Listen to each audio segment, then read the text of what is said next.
విజయవాడ పరిసర ప్రాంతాల ముంపుపై ముఖ్యమంత్రి చంద్రబాబు నాయుడుపై తీవ్రంగా విమర్శించిన మాజీ ముఖ్యమంత్రి జగన్మోహన్ రెడ్డి ఆలోచన అవగాహన సరిగ్గా లేదు.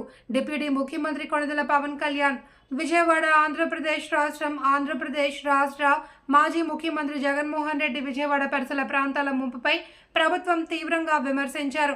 అయితే ఈ వ్యాఖ్యలపై స్పందించిన డిప్యూటీ ముఖ్యమంత్రి కొణిదెల పవన్ కళ్యాణ్ ఈ సందర్భంగా ఆయన పత్రికా మీడియా మిత్రులను ఉద్దేశించి మాట్లాడుతూ విజయవాడ పట్టణ పరిసర ప్రాంతాలు పూర్తిగా నీటిలో మునగడం కారణం వరద ఉధృతిని అధికంగా ఉండడమే ప్రధాన కారణం. అదేవిధంగా పగలు రాత్రి అనగా 70 సంవత్సరాల వయసు పైబడిన విశ్రాంతి లేకుండా అహర్నిశలు బాగోగులు చూస్తున్నారని తెలిపారు. పైగా ప్రస్తుతం ఆంధ్రప్రదేశ్ ముఖ్యమంత్రి చంద్రబాబు నాయుడుపై వైఎస్ఆర్సీపీ పార్టీ నాయకులు మాజీ ముఖ్యమంత్రి జగన్ నిజానిజాలు తెలుసుకుని మాట్లాడని హితవు పలికారు.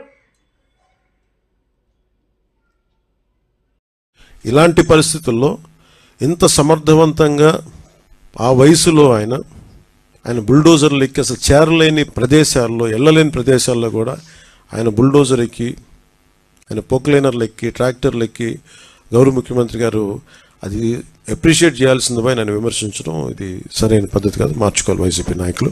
చంద్రబాబు గారి అనుభవం ఇలాంటి విపత్తు సమయంలో చాలా బలంగా తెలియజేస్తూ ఉంది, మనకి చూపిస్తూ ఉంది.